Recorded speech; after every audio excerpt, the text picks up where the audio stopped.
নমস্কার বন্ধুরা, কেমন আছেন সবাই? আশা করি খুব ভালো আছেন। আমিও খুব ভালো আছি। রাধে রাধে বন্ধুরা। এবং সুপ্রভাত। সকালবেলা ঘুম থেকে উঠে বিছানাটা তুলে নিয়ে তারপর চলে গেলাম রান্নাঘরে কাজ করতে। এই যে দেখুন রান্নাঘরের অবস্থা, এক্ষুনি পরিষ্কার হয়ে যাবে রান্নাঘর। তো এনাও রান্নাঘর পরিষ্কার। এদিকে আমি আমার মেয়ের জন্য গরম জল প্লাস ওর খাবারটাও বানিয়ে নিয়েছিলাম। এদিকে আমার গাজর দিয়ে সানও ধোয়া হয়ে গিয়েছিলো। মেয়ের জন্য সকালে বানিয়েছিলাম হচ্ছে স্যারেলাক হোমমেড, যেটা বাড়িতেই আমি বানিয়ে ওকে দিই। সেটা বানিয়ে নেওয়ার পরে আমি চলে গিয়েছিলাম আটা মাখতে। যেহেতু বাড়িতে রুটি হবে আর বাবাকে টাইম এখন খাবার দিতে হবে, তাই বাবাকে এখন যতটা শুকনো খাবার দেওয়া যায় সেটাই আমরা চেষ্টা করি। তারপর আলু ভাজা হয়েছিল, তার সাথে পটলও দেওয়া হয়েছিল।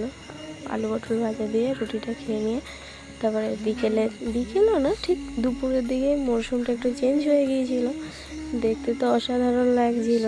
তার সাথে এই যে ঠান্ডা ঠান্ডা হাওয়া, বেশ যেইভাবে গরম পড়েছিল সেই তুলনায় মানে প্রকৃতির নিয়মটা এত সুন্দর, বলে কাউকে বোঝানো যায় না।